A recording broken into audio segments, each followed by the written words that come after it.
Olá, eu sou Ana Carolina, do curso de Licenciatura em Pedagogia realizado pela Uninter na modalidade à distância.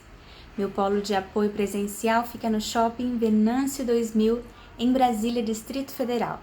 Eu estou realizando o projeto de estágio híbrido por extensão. Adotei o tema Educação e Cidadania. Esse é o segundo vídeo. Seja bem-vindo, vamos conversar e refletir juntos em torno desse tema. No vídeo de hoje, eu estou entrevistando Gabriela Rocha Guimarães, formada em Serviço Social e atua há 12 anos na área. Venha ver comigo essa entrevista inspiradora e enriquecedora. Acho que deu certo agora. Aê! Bom dia. Bom dia, Gabi. Eu Tudo bem? quero agradecer. Tudo bem, e você? Também, graças a Deus. Eu quero agradecer por você aceitar esse convite, por topar conversar um pouquinho comigo, porque apesar da gente se conhecer já há alguns anos, eu acho que a gente nunca teve oportunidade, né, de conversar sobre esse assunto, de conhecer um pouco mais a sua profissão. Uhum. E esse trabalho que a universidade me possibilitou fazer, eu decidi compartilhar um conteúdo com a comunidade em geral, para que, de alguma forma, a gente começasse a pensar um pouco mais sobre um pensamento humanizado, o pensamento do todo, né, nessa modernidade, com o capitalismo, nós estamos muito voltados para nós mesmos, né, por construir o nosso, por correr atrás, tudo bem por isso, só que eu acho que de alguma forma, como a gente está inserido em um contexto social, isso também nos afeta, né? Sim. Eu acho que é possível estabelecer uma relação de troca, e Uhum. mesmo que eu tenha pouco, mas o meu pouco pode significar muito para alguém. Exato. Então, se cada um começar a pensar em como contribuir, mesmo trabalhando, como que a minha profissão, mesmo se não tem relação com a área de humanas, mas como que o meu trabalho pode contribuir com o mundo no geral, não é? Sim. Então, eu decidi trazer alguém que trabalha na área de assistência social, e que tem um conhecimento aí e uma experiência que pode acrescentar nas nossas vidas e nos despertar para temas, talvez criarmos iniciativas que possa colaborar, né? Possa colaborar com o meio que cada um de nós está inseridos. Então, eu vou deixar agora que você se apresente. Tá Fale um certo. pouquinho da sua profissão, seu tempo de experiência na área. Compartilhe um pouquinho com a gente. Tá certo. Então, meu nome é Gabriela, né, para os que vão ouvir além de você, e eu tô na área desde que eu me formei, eu acho que eu me formei em 2007, então já tem um tempinho, né, 2008 mais ou menos eu comecei a atuar na área, não é na área que eu estou atuando agora, eu estou inserida dentro da política pública de saúde, né, na verdade o meu campo não é assistência social, meu campo é o serviço social, a profissão, assistência social é uma política pública dentro do contexto de seguridade social, né, eu já atuei também dentro da assistência social, da política pública de assistência social, e atualmente estou inserida, acho que já tem 10 anos, dentro da política pública de saúde, né? O serviço social, como que eu conheci o serviço social, né? O serviço social, eu fui apresentada através de um professor de história no ensino médio ainda, e ele disse que achava que eu tinha perfil para atuar como assistente social. E aí eu comecei um outro curso, eu comecei um curso de Relações Internacionais, de fato, não tinha nada a ver comigo. E aí eu fui chamada, né, pela Universidade de Brasília para ver se eu ia fazer a matrícula no curso e decidi fazer. Falei, vou encarar. Então, assim, qual é a área de atuação em linhas muito gerais do serviço social, né? A gente está inserido dentro do campo de ciências humanas, especificamente dentro do campo de ciências sociais, e a gente trabalha dentro, o assistente social trabalha dentro de uma perspectiva de garantia de direitos sociais, né? E aí eu escrevi algumas coisas aqui só para me guiar, para não esquecer de explicar para vocês, né? A gente realiza a gente realiza estudo social, pesquisas, né, para avaliar os contextos sociais em que as famílias, grupos ou indivíduos estão inseridos, né, para quê? Para a gente produzir relatórios sociais ou pareceres sociais dentro do contexto de cada política pública, né, e propor medidas e até mesmo, muitas vezes, políticas sociais, né. A gente planeja, elabora, executa vários planos, programas, projetos sociais, né? Por exemplo, quando eu estava inserida dentro do contexto da política pública de assistência social, eu trabalhava num CRAS, num Centro de Referência de Assistência Social. Quase todas as cidades têm CRAS, falando dentro de um contexto do Distrito Federal, né? Aqui no Guará tem CRAS, ao lado da Delegacia de Polícia. Eu atuei dentro do CRAS do Riacho Fundo 1.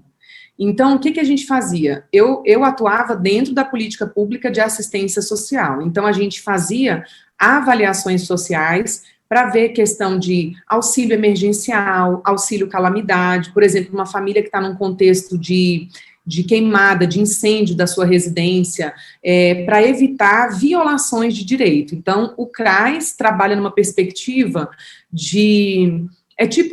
o CRAS está para a assistência, se a gente puder comparar, assim como o centro de saúde está para a saúde. É para evitar que se suba linhas de atuação. Por exemplo, no CRAS, a gente trabalha com as famílias dentro de um programa para evitar que haja violações de direito, como violência física, violência sexual, pobreza extrema. Então, a gente tenta garantir pela política pública esse direito social dessa família, para evitar que ele vá, por exemplo, ser atendido por um CREAS, que é um centro de referência especializado em assistência social, que atende já famílias dentro de um contexto de violações sociais.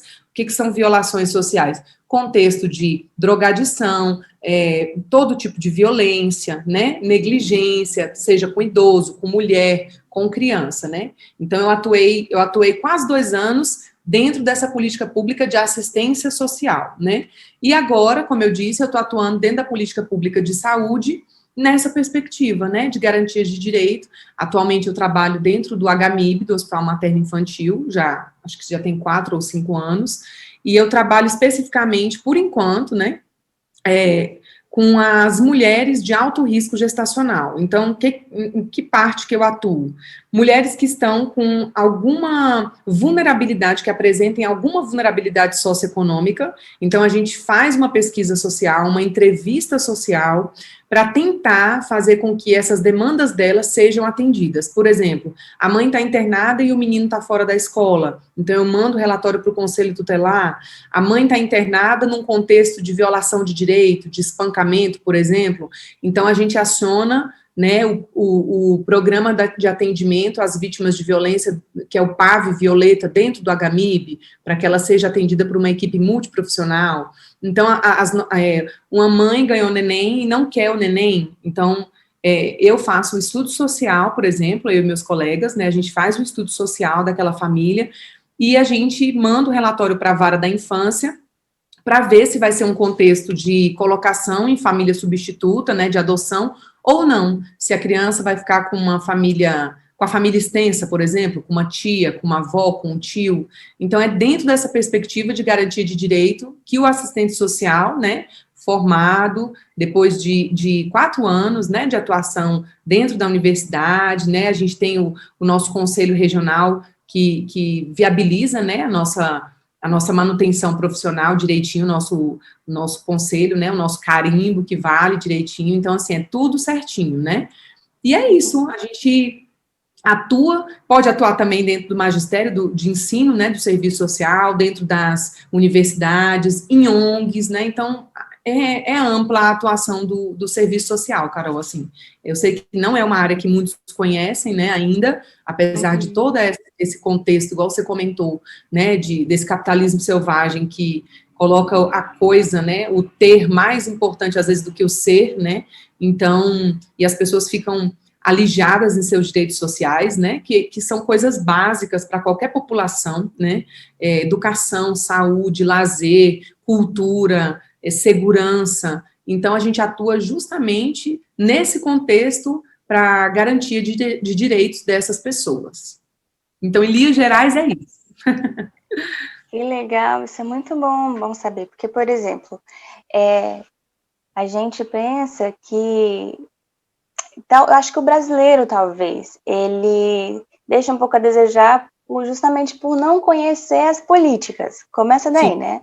Uhum. Às vezes faltam políticas necessárias para acompanhar todas as demandas, isso é fato. Mas outra realidade é que, às vezes, nós não conhecemos os próprios direitos que temos, né?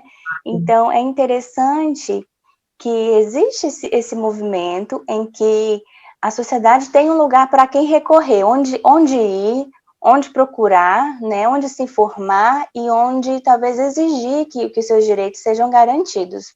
Sim.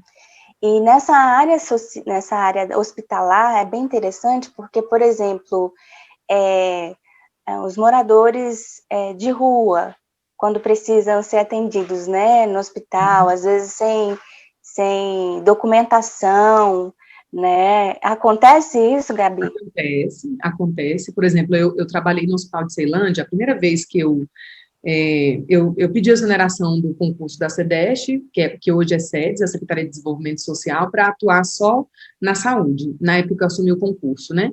E aí eu fui para a Ceilândia, meu primeiro contato com a saúde, com a política pública, foi no Hospital de Ceilândia. Então, a população ainda é mais vulnerável. Não que no HMIG não tenha, a gente atende moradores de rua, moradoras, né, que é um hospital materno, infantil, mas na Ceilândia era muito mais comum, e eu já atuava dentro da maternidade, então as pessoas chegam sem documento, não é obrigatório, a pessoa, por exemplo, está chegando numa emergência, numa urgência, vai ganhar neném, ganhou neném no meio da rua, então ela não tem que obrigatoriamente apresentar um documento, mas a gente também faz essa atuação para que a pessoa, para que a ela seja viabilizado esse direito mínimo civil, que é o direito à documentação, né? Então, a gente atua nisso também. E eu cansei de atender moradores de rua que iam descalços para o hospital, porque estavam dando à luz e não tinham chinelo, ou tinham sumido o chinelo por questão de drogadição, porque elas trocam, né, infelizmente, o entorpecente pelos objetos que elas possuem, né? E isso é muito comum, essas populações, essa população de rua é uma demanda, sim, da gente no hospital. No CRAS, né? Só que no CRAS tem o Centro POP, que é o Centro de População de Rua. Tem na Asa Sul, né? Salvo engano, tem Taguatinga também, e Ceilândia. Eu não estou, assim, certa, porque já tem um tempo que eu não atuo mais na política pública de assistência, mas eu sei que na Asa Sul tem um Centro POP, e tem outros no DF também, eu acho que é Taguatinga que tem, justamente para atender essa demanda de documentação, de banho, para que eles sejam acolhidos, tenham alguma refeição, possam passar o dia com o mínimo de dignidade, né, que eles podem usufruir, né, nessa sociedade tão desigual. Né? Quando a instituição, a minha faculdade, permitiu que a gente desenvolvesse esse trabalho através das nossas redes, e que fosse um conteúdo relevante, eu falei, gente, por que não? Por que não falar sobre isso? Porque às vezes a gente se acostuma a ver o pedinte, a ver um morador de rua, acaba que a gente passa e não vê mais, não nota mais, a gente chega a um ponto a ignorar a realidade que nos cerca. Exato. Então, e nessa época de pandemia, talvez aqui no Brasil nem tanto, mas nós vimos em outros países pessoas no supermercado disputando, né, por produtos que são indispensáveis no nosso dia a dia. E a preocupação de garantir o seu, de não ficar sem o seu, acaba tirando do outro também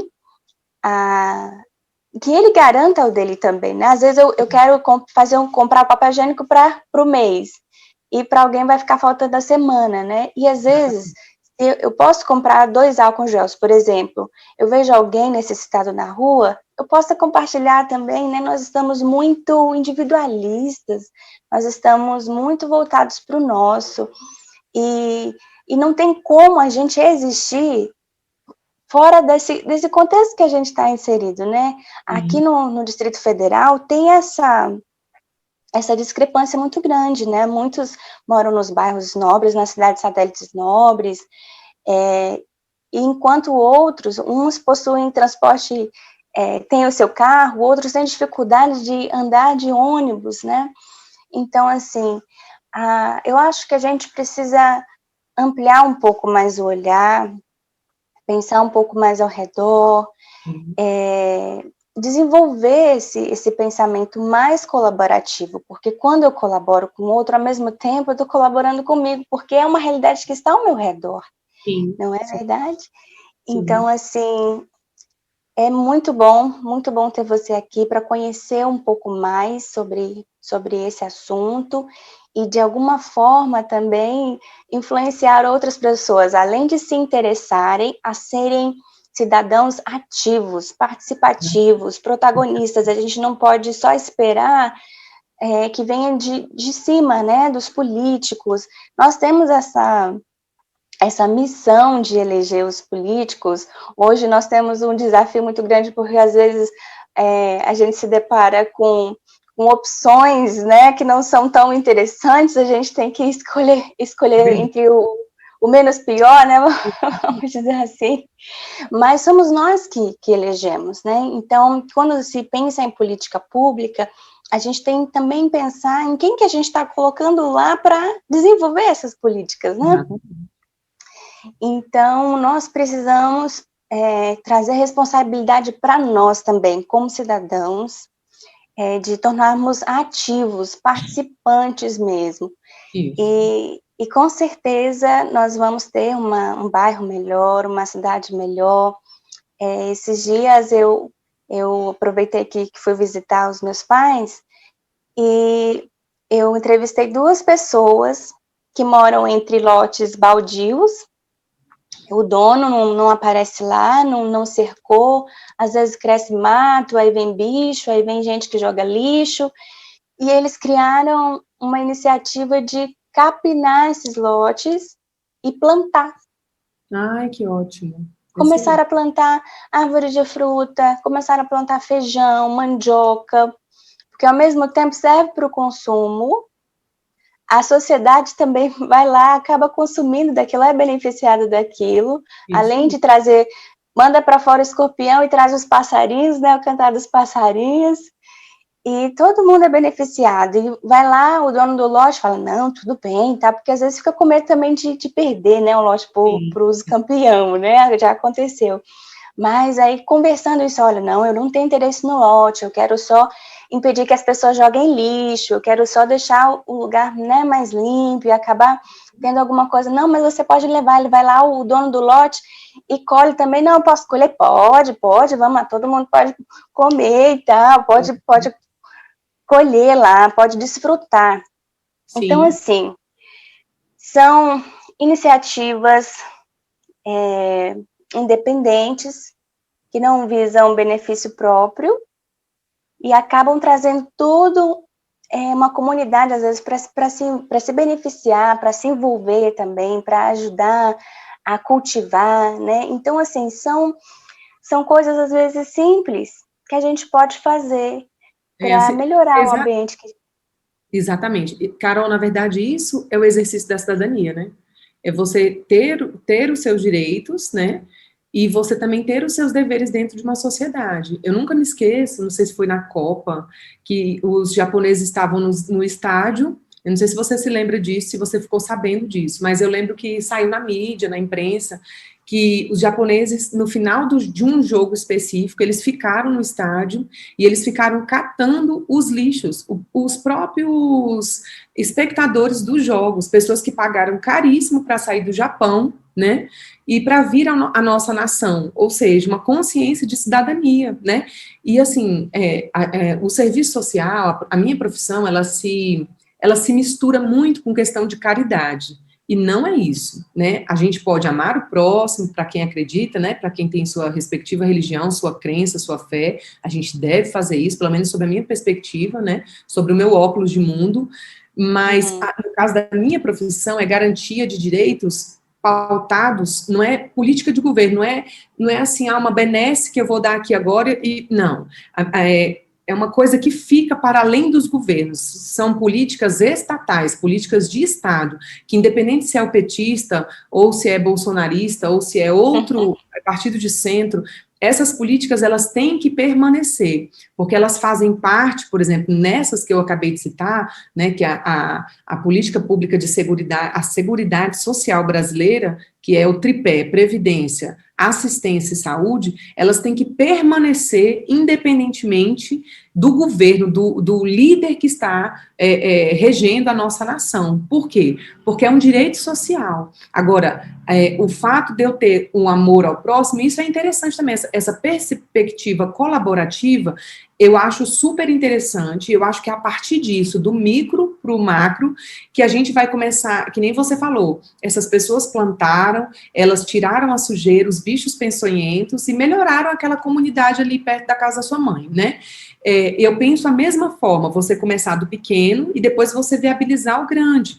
Você vê, por exemplo, uma política de agrária, por exemplo, que você pode pedir um crédito pequeno para dar empregos para aquela população que está ali plantando, aí isso é perspectiva de direito social, isso é perspectiva de profissional, entende? Então, assim, por exemplo, a nossa comunidade religiosa, a comunidade da qual eu faço parte, a gente estava vendo que tinha muito lixo perto da nossa igreja, né, de onde a gente atua. E aí a gente teve a ideia, meu esposo, eu e algumas outras pessoas, de comprar um container. Então a gente comprou um container e isso diminuiu, acabou com a questão dos ratos e a gente presenteou o condomínio do qual a igreja faz parte. Porque não é só barulho que a igreja tem que fazer, a igreja é cidadã também. Então, isso começa comigo, com você em casa, na hora de separar os lixos, né? Aqui no meu prédio, por exemplo, tem o lixo orgânico, o lixo seco. Então, essa consciência pequena que vai gerar o grande. Qual que é o grande? O grande, quando eu trabalhava no CRAS, existia uma cooperativa no Riacho Fundo 2 de catadores de materiais recicláveis. Então, esse lixo, esses produtos que fazem parte do lixo seco, eles vão gerar renda e gerar uma dignidade financeira mínima para essas pessoas que participam dessa cooperativa de catadores de materiais recicláveis. Então, você vê, uma ação pequena, individual, reverbera na sociedade, e isso é cidadania. Entendeu? Agora, o que a gente não pode é igual, eu acho chocante, independente de ter feito faculdade na área social ou não, desde a minha infância eu acho chocante ver um carro na frente e a pessoa jogar latinha do carro, entendeu? Jogar saco de comida. Por que você não guarda o seu próprio lixo, né? Então, são questões que vão reverberar, por exemplo, na política ambiental da nossa nação, né? Então, eu entendo exatamente o seu anseio como cidadã, né? Como estudante, como cidadã, de um futuro melhor. Independente das políticas públicas, não. As políticas públicas, elas formalizam esse micro desejo, entendeu? Porque não é só um desejo nosso, e se não tivesse o nosso desejo, mas existiria a lei, e então faça-se cumprir, entendeu? É nessa perspectiva que, por exemplo, o profissional de serviço social atua, né? Isso é muito legal, porque eu aqui como futura professora, para atuar na educação em si, eu penso também na educação não formal, na educação que a gente recebe em casa, na educação que a gente vai adquirindo à medida que a gente cresce, à medida que a gente vai vivendo. E essa capacidade de contagiar o outro é em todos os aspectos, tanto negativos quanto positivos. Nesse período de pandemia, eu vi alguém compartilhando nas redes uma imagem que me alegrou meu dia só pelo fato de que o carro de lixo passava todos os dias, como estava todo mundo dentro de casa, no seu isolamento. Aí é um carro que emite o som, música, e aí as crianças automaticamente, né, às vezes em casa sem ter muita opção, muita distração, muito o que fazer, correr para a janela para ver o carro do lixo passando. E aí um funcionário lá com uma mão segurando o carro e com a outra mão segurando um fantoche. Oh, olha meu Deus, só que coisa linda, né? Então, assim, são gestos simples, né? Essa questão de você ser gentil, de você ser cordial, de você não apenas querer os seus direitos, mas também, como você falou, como cidadão, exercer os nossos deveres, né? Eu lembro que minha mãe sempre dizia isso, olha, para todo direito tem um dever. Primeiro, minha mãe falava assim, primeiro dever, depois os direitos. Acontece que a gente quer inverter os papéis, né? A gente quer os direitos primeiro, antes de merecê-los, talvez, né, também. Então, é muito interessante, a gente precisa falar mais sobre isso, a gente precisa dar louvor a esses movimentos que focam para esse lado, né, que nos despertam para isso. Sim. E que nos contagiam, né, e que esse efeito seja em grande cadeia, em grande escala, para realmente a gente viver melhor, não é? Ter uma qualidade de vida melhor. Gabi, eu quero aproveitar que você está compartilhando muito da sua experiência para te perguntar se, de alguma forma, você teve alguma dificuldade de desenvolver o seu trabalho bem feito por algum impedimento. Nossa, vários. Sempre, assim, a questão do recurso, né? A gente tem a política pública e, por exemplo, eu tinha um negócio chamado suprimento de fundos na saúde. Quando eu entrei na Secretaria de Saúde, o que é o suprimento de fundos? É uma verba que cada assistente social poderia solicitar, era no máximo R$8.000. E aí a gente tinha que responder por esse dinheiro. E eu poderia conceder até R$240 para cada usuária, né? No meu caso, que era materno, eu trabalhava na maternidade de Ceilândia, então, assim, tinha uma portaria específica que falava a destinação desse dinheiro. Então, eu tinha que ver as opções e ver se a mulher se enquadrava dentro desse perfil e conceder. Esse dinheiro, por exemplo, foi suspenso, eu não lembro mais em qual governo, e nunca mais eles concederam. Então, minha profissão trabalha muito na perspectiva de garantia de direitos, e a informação é um direito, igual você falou, muitas pessoas não sabem que elas têm determinado direito, mas às vezes elas até sabem, mas não têm nem condição de pegar o ônibus para ir. Então, essa pecúnia que a gente chama, esse dinheiro, né, ele proporcionava garantia de direitos para essas mulheres. Infelizmente, foi um limite que eu tenho de atuação, entendeu? Porque dentro, uma coisa, sou eu como religiosa, sou eu como, né, outro cargo, outra coisa sou eu como assistente social. Eu não posso ficar tirando do meu dinheiro, como agente pública do Estado, né, e falar para toda a família que fala, olha, eu não tenho dinheiro de passagem, não, toma aqui. Entendeu? Eu não tenho como fazer isso, não. Eu não vou ter para todo mundo e vai ficar uma coisa insustentável. Infelizmente, às vezes, a gente tem que fazer isso. Tem um grupo de voluntariado no hospital, a gente recorre a eles, porque essa verba nunca mais foi concedida dentro da Secretaria de Saúde do Distrito Federal.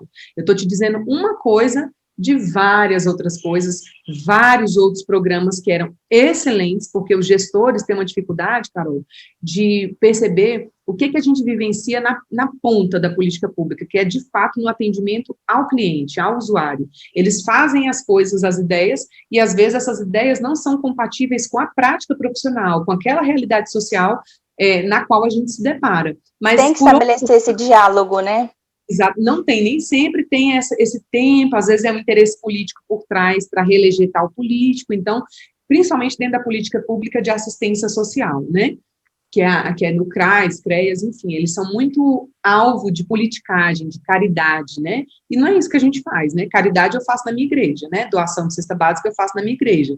Agora, existe cesta emergencial, que é uma política pública alimentar dentro da política pública de assistência social, isso é um direito social. Então, a caridade eu dou cesta básica na minha religião, para o meu povo, para as pessoas pobres, de baixa renda, mas existe uma política pública de segurança alimentar, então são coisas diferentes, entende? E muitas vezes isso não existe, ou essas ideias, diferentes do que opostamente ao que eu falei, foram ideias excelentes de gestores, foram bem discutidas, mas cadê a verba? Cadê a pecúnia, cadê a ideia que, por exemplo, eu trabalhava com Projovem, né, com jovens que recebem uma bolsa para estudar e fazerem uma atuação no CRAS, e era maravilhoso, isso tirava, eu não sei se ainda tem, eu creio que tem ainda no CRAS, isso tira o adolescente da rua, da drogadição, isso dá um sentido de vida, um propósito de vida para ele, entendeu? Evita com que haja violações de direito, né, essa ociosidade de rua, esse perigo das ruas, e ele ganhava uma bolsa financeira. Então, isso é política pública, isso não chega a ser redistribuição de renda, né, porque dificilmente ele vai deixar de estar ali naquela camada mais de baixa renda, mas distribui renda, né, então isso é maravilhoso. E muitas vezes a gente se vê de mãos atadas, a gente quer fazer mais e a nossa atuação não permite, justamente porque falta esse braço dessa política pública, entendeu? Infelizmente, né? Mas a gente vai lutando com esperança,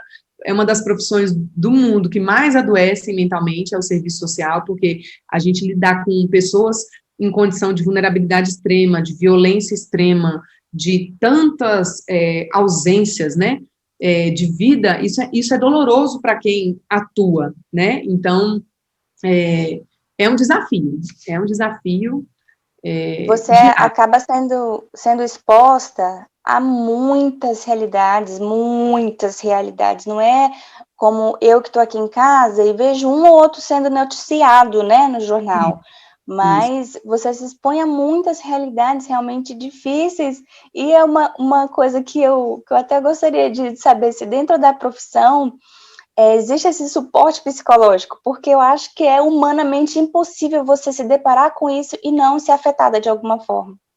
Com certeza. Não, a gente não tem esse suporte obrigatório, não. Eles falam, né, a gente sempre em rodas de assistentes sociais, a gente conversa dessa necessidade, né, eu particularmente já fiz uso mesmo, porque isso é maravilhoso, isso é bênção, mas assim, não é como o psicólogo, que o psicólogo, quando ele faz clínica, ele é obrigado a ter um psicólogo para si, né, a ser atendido, né, no nosso caso, até onde eu sei das legislações, não existe isso ainda, apesar de deveria existir, né, porque tem muitos colegas mesmo adoecidos, né, justamente porque de fato, essa é a realidade social que eu atuo diariamente. Eu não sou chamada para ver uma mãe que ganhou neném que está tudo bem. Eu sou chamada quando tem algum problema grave social, né? Ou a mãe não quer o neném, ou a mãe bateu, ou a mãe espancou, ou a mãe está doente, a mãe é psiquiátrica e está em surto, e existe um neném que precisa ser cuidado. Então, é sempre diante de um problema social, de uma questão, a gente chama isso de uma questão social, né?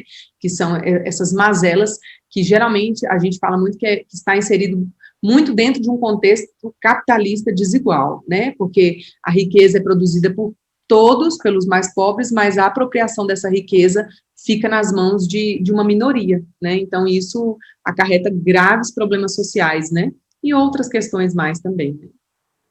Então é isso. E, então, eu talvez até já saiba qual que é o pior lado de ser, né, de trabalhar na sua área, mas para você, qual que é o lado positivo e o lado negativo da profissão? Então, o lado positivo tem vários, né, Carol? Você poder contribuir, né, eu acho que isso em qualquer profissão, ainda mais a gente que é de humanas, né, no meu caso, da área social, você poder atuar, né, fazer um parecer social que vai reverberar na vida da pessoa positivamente, né, que a pessoa vai alcançar tal direito social, não, porque o meu encaminhamento tem um peso, então eu carimbei, eu escrevi, e a pessoa, né, por exemplo, existe um programa de alimentação nutricional no hospital, isso é para todas as crianças, independentemente de serem de baixa renda ou não. Elas têm direito, quando tem alergia ao leite, a leite de alto custo, e o governo dá isso, né? Então, a gente tem que fazer o relatório social, tem o relatório médico, o relatório nutricional, e eu faço o relatório social. Então, isso é maravilhoso, você vê que um relatório que você fez sobre a condição de vida daquela família vai favorecer aquela família de acessar aquele direito, né, daquela criança, aquele direito alimentar, aquele direito de saúde, né, do alimento, que a criança não pode mamar no peito da mãe, porque tem alergia à proteína do leite, ao leite de vaca, então, são leites caros, de alto custo. Então, você vê o peso de um relatório social de igual para igual com o médico e relatório nutricional. Agora, o desafio maior é isso que a gente estava conversando, né? De ver, às vezes, as mãos atadas e não poder alcançar mais do que a gente gostaria diante dessas populações tão vulneráveis, né? Mas isso, eu tenho excelentes histórias para contar e histórias muito tristes para contar, muito, diante dessa atuação de anos, que eu já considero de anos, né, que é mais de década, né, que eu estou atuando como assistente social. Então, assim, é bom e tem dias maravilhosos e tem dias ruins, como eu creio que tem em qualquer profissão, né, então, é a gente fazer aliança com a esperança. Ah, é verdade. Isso a gente não pode perder, né? Exatamente. E talvez se formando tão jovem, às vezes o jovem nem tem o autoconhecimento já totalmente desenvolvido, não entende ainda bem que profissão seguir, que formação ter, né? E de alguma forma nós somos pressionados enquanto jovens a se formar, mas formada, talvez ainda com algumas dúvidas, talvez, não sei. Mas tem uma experiência específica que você falou, uau, eu estou no lugar onde eu devia estar, essa é a minha profissão. Sim, nossa, eu lembro sempre de um caso específico que eu fiz um relatório, eu estava em Ceilândia ainda, e eu fui atender uma mãe que me deixou, normalmente a gente não toca nos nenéns, a gente não tem esse contato com o bebê, com a criança, a gente atende os adultos, né, diferente do psicólogo, né, do enfermeiro. E aí essa mãe chegou na minha sala e falou assim, assistente social, eu não quero esse neném, e colocou o neném no meu colo, né, e aí eu peguei, entreguei ele para a enfermeira e fui atendê-la. E aí, no atendimento, eu perguntei para ela, eu falei, olha, a senhora tem certeza? E aí eu fiz todo o atendimento social e falei, a senhora, pobreza não destitui poder familiar, a gente pode tentar atuar para que a senhora consiga criar o seu filho. Acho que era o 10º filho, o homem que ela tinha se envolvido, que era o pai do neném, o genitor do neném, nem sabia que ela tinha engravidado. E ela falou, não, eu quero entregar o neném para adoção. Aí eu fiz o relatório para a vara da infância, né? E um dos pedidos dela, eu falei, a senhora tem alguma coisa que a senhora quer que escreva, específico, né? Ela falou, não, só que ele seja feliz, que ele encontre uma família, né, que vai dar condição dele ser uma criança próspera, enfim, ela foi embora. Aí a mãe tem alta, o neném fica lá com a gente até a decisão judicial.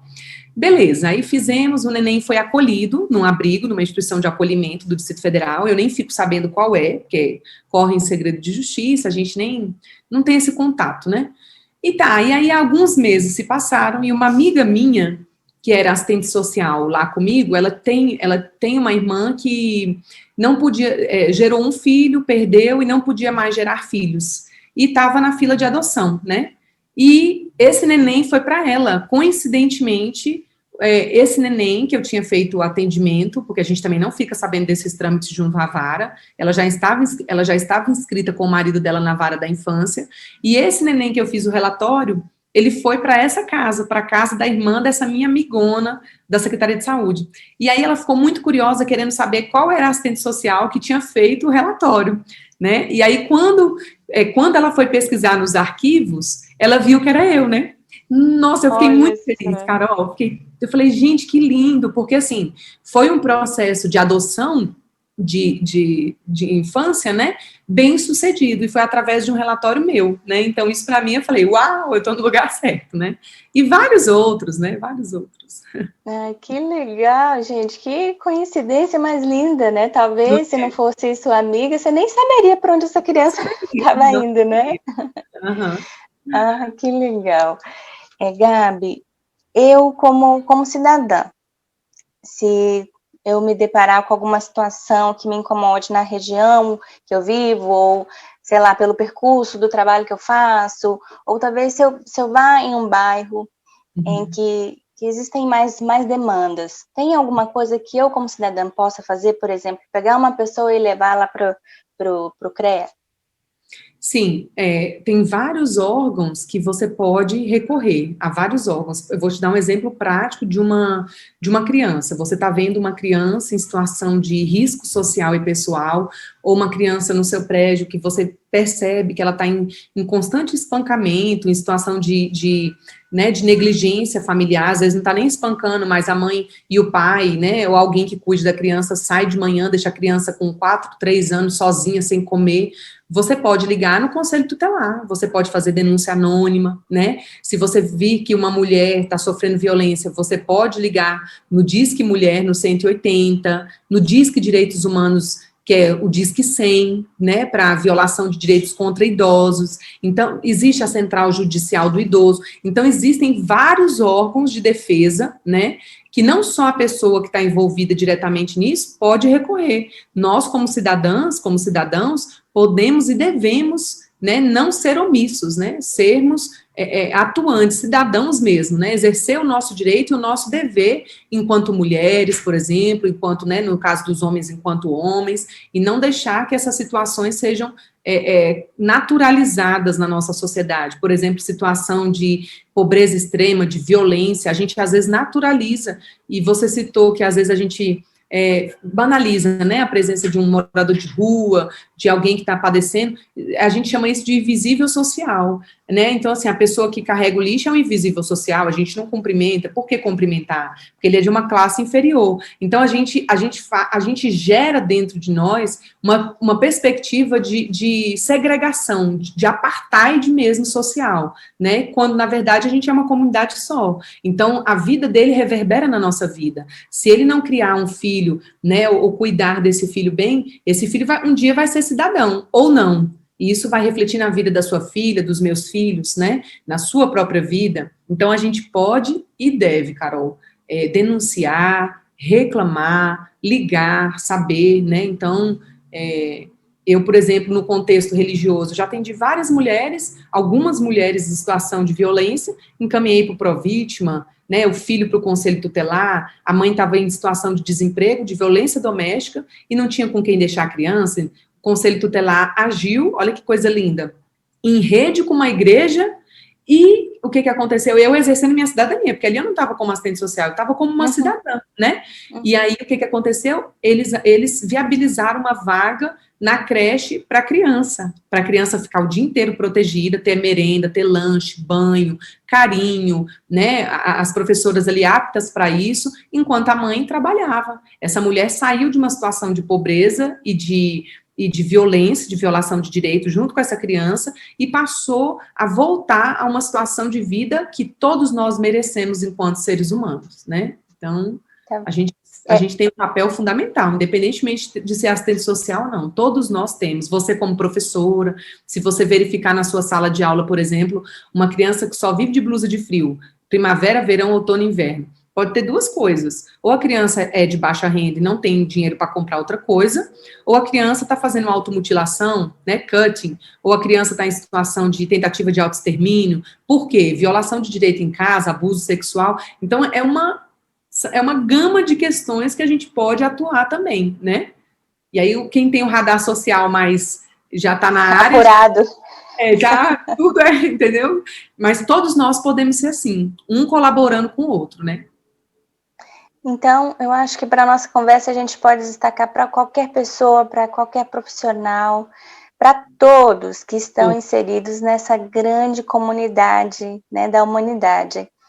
A gente desenvolver esse olhar para o outro, né, porque é um exercício, como você falou, seu olhar já está apurado, porque você foi treinada para isso, já está há anos exercendo, né, a profissão, mas eu acho que cada um de nós precisa sair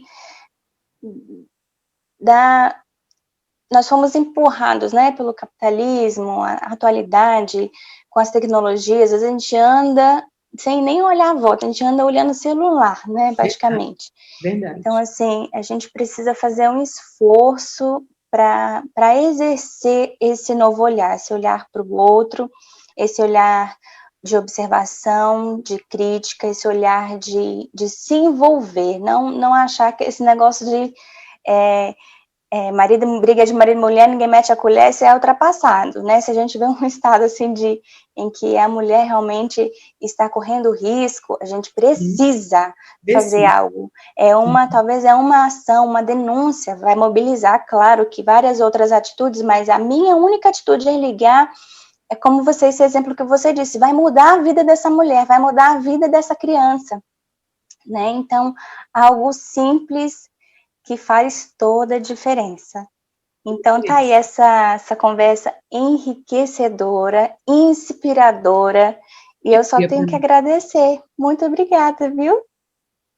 Eu me sinto feliz de poder contribuir com a sua, né, com a sua formação e com a formação dos seus colegas, né, para a gente se aproximar um pouco mais, né, saber que a gente vive em comunidade, em sociedade, então, por que não a gente se misturar um pouco mais, né? Por que não a gente aprender com a profissão do outro um pouco mais, né? Eu trabalho num contexto de equipe multiprofissional, que muitas vezes é só um contexto, não existe de fato, mas existem outros profissionais que eu posso dizer que sim, nós trabalhamos em equipe, então eu trabalho muito com psicólogo, com fonoaudiólogo, com terapeuta ocupacional, e como essas profissões me ensinam, assim, como a gente ensina eles, e com a medicina, às vezes tem médicos muito abertos para a área social, então eles explicam o que está acontecendo fisicamente, e eu a parte social, então isso é muito rico mesmo, né? A gente só tem a ganhar, com certeza.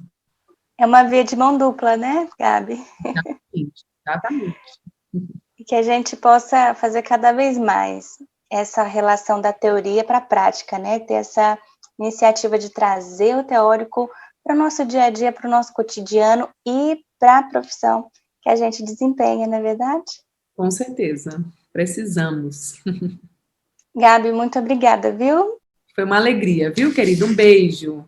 Beijo, brigadão. Tchau, Até tchau. Bom mais. dia, Tchau, até. tchau.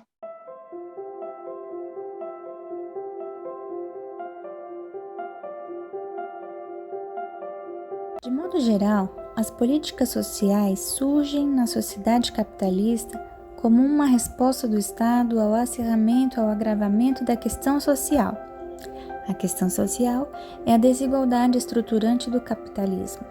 Ela surge quando a classe operária se impõe no cenário político, reivindicando seus direitos, principalmente relacionados ao mundo do trabalho, e foi alcançando outras esferas. Todas as políticas sociais nascem como resultado do confronto de interesses de classes em uma necessidade do Estado em controlar a questão social, controlar a própria classe trabalhadora e de dar algumas respostas à classe trabalhadora.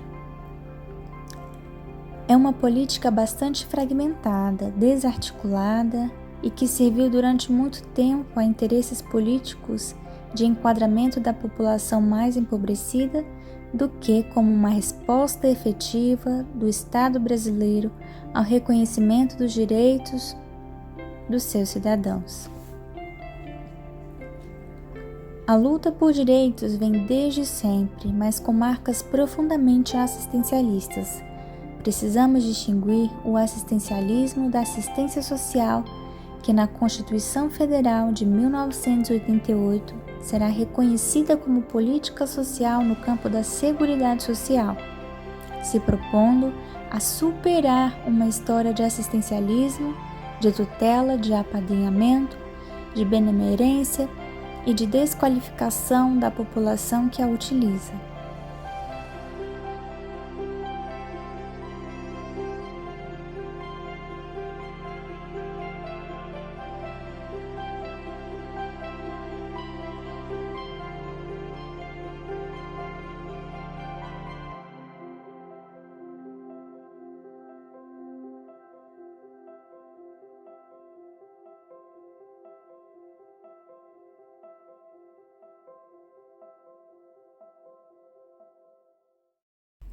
Vale destacar a importância da Seguridade Social nesse cenário de pandemia, pois ela salvou brasileiros da extrema miséria. Ela é o maior programa de redistribuição de renda que temos.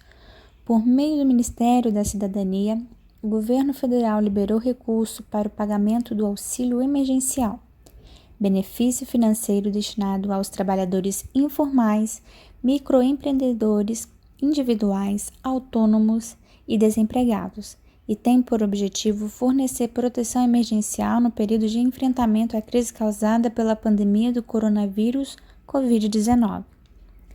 Em abril e agosto, esse benefício foi liberado no valor de R$ 600, de setembro a dezembro no valor de R$ 300. Mas em janeiro, não há previsão do auxílio emergencial, mesmo ainda atravessando a pandemia. O Instituto Brasileiro da Fundação Getúlio Vargas fala em 17 milhões de brasileiros em estado de extrema pobreza se não houver nenhum benefício. Existe um projeto de lei de número 5.495 de dezembro de 2020, tramitando no Senado Federal, que sugere a prorrogação do benefício emergencial por mais 3 meses. Isso levaria até março do ano que vem.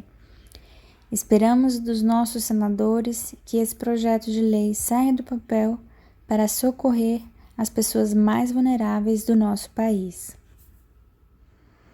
É preciso um esforço enorme para combater a pobreza no nosso país, promover ações que cheguem às áreas mais necessitadas, ações com a união de esforços da sociedade, da iniciativa privada e do poder público. Uma frase que a Gabriela falou na entrevista: não podemos esquecer que o ser é mais importante do que o ter. Precisamos desenvolver a consciência da cidadania, desenvolver uma perspectiva, um olhar, uma perspectiva colaborativa. Vamos trabalhar para que as futuras gerações encontrem um mundo melhor.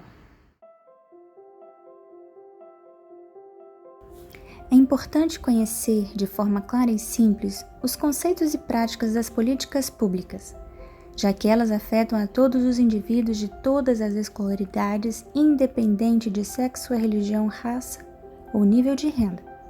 Atualmente, é comum se afirmar que a função do Estado é promover o bem-estar da sociedade.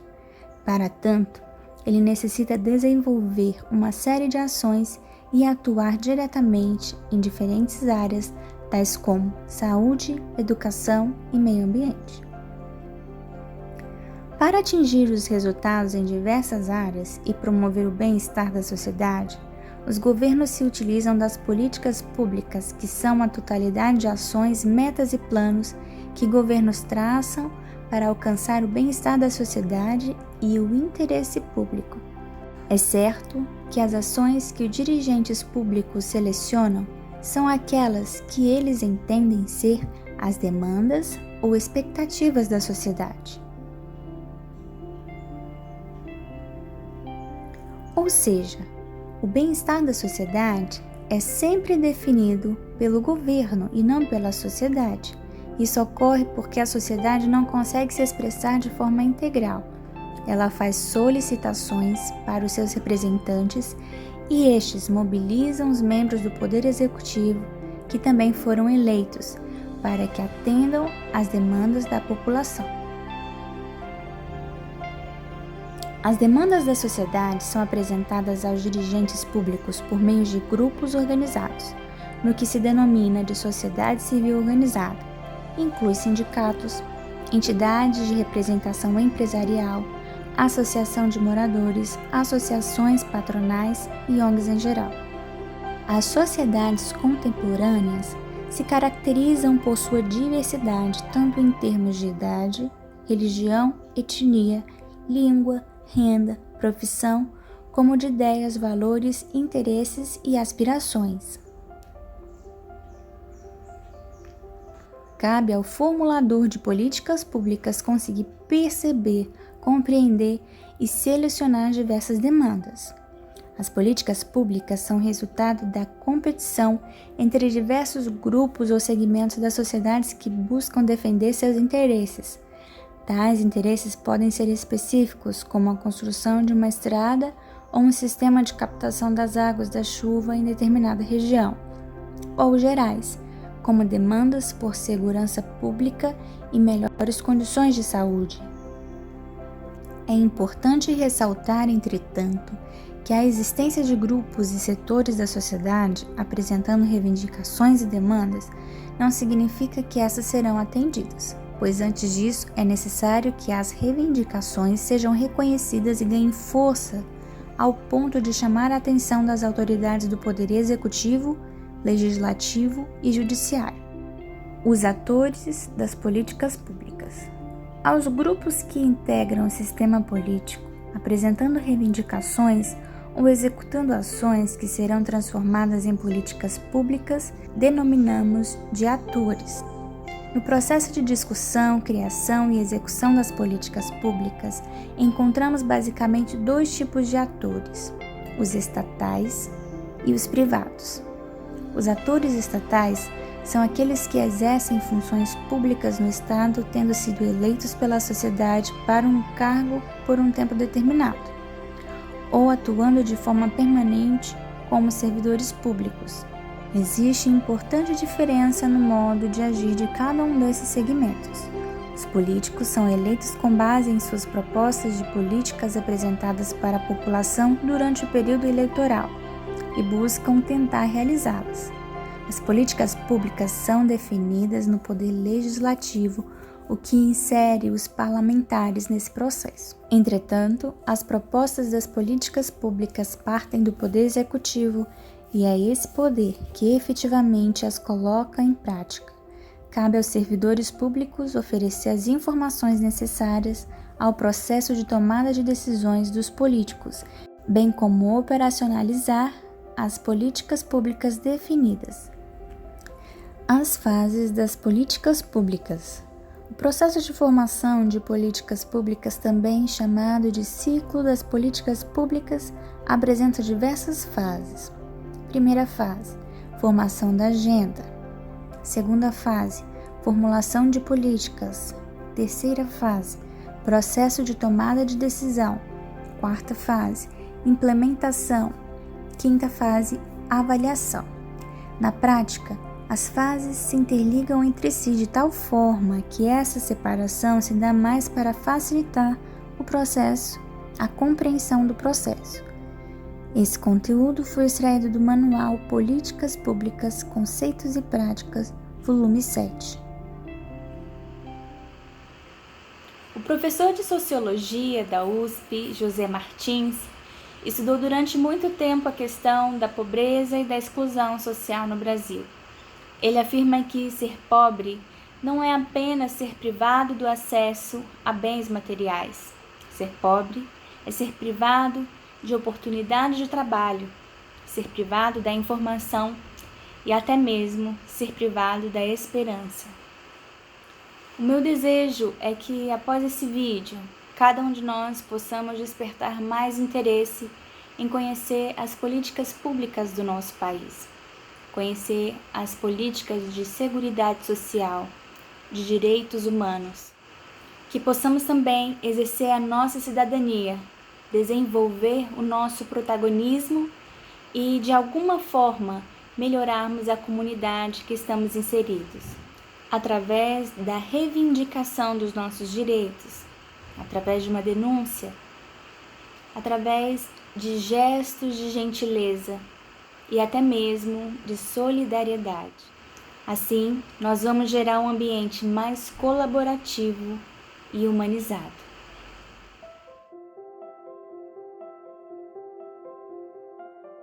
Hoje nós temos facilidade no acesso à informação. Por meio do meu celular, numa busca na internet, eu consigo acessar o site do governo federal, um site onde as informações são seguras. Coloquei lá, CRAS. Centro de Referência de Assistência Social, uma unidade pública de assistência social do Sistema Único de Assistência Social que destina ao atendimento de famílias e indivíduos em situação de vulnerabilidade e risco social.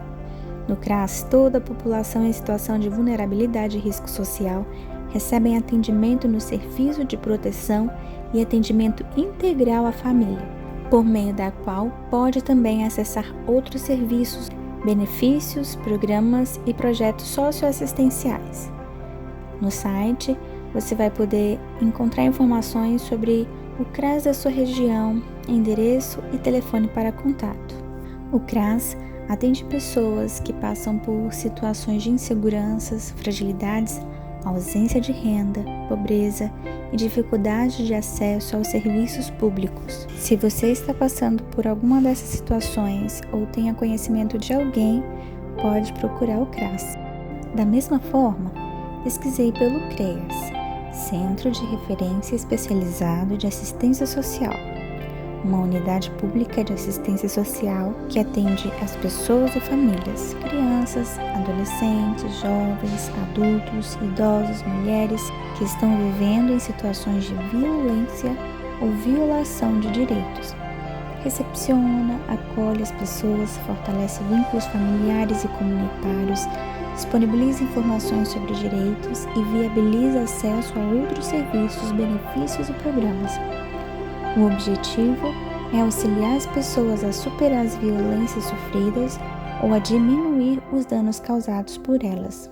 Violação de direito é qualquer ação ou omissão por violência ou discriminação que impeça a criança, adolescente, idoso, mulher ou outros grupos discriminados de usufruir de seus direitos fundamentais: direito à vida, direito à saúde, à liberdade, à educação, à cultura, ao esporte, ao lazer, à dignidade, ao respeito, à profissionalização, à proteção no trabalho, à convivência familiar e comunitária.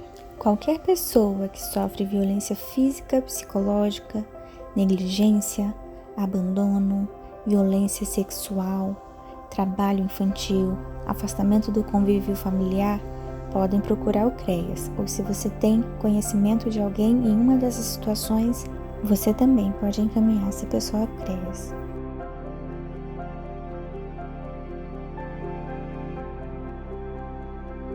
Recentemente, uma mulher negra de 46 anos foi resgatada da casa de uma família em Patos de Minas pelo Ministério Público do Trabalho, após o recebimento de uma denúncia que dizia que a vítima vivia em condições análogas à escravidão. Esse é um dos casos em que uma denúncia anônima ela pode salvar a vida de uma pessoa, pode mudar completamente o destino de uma pessoa ou de uma família.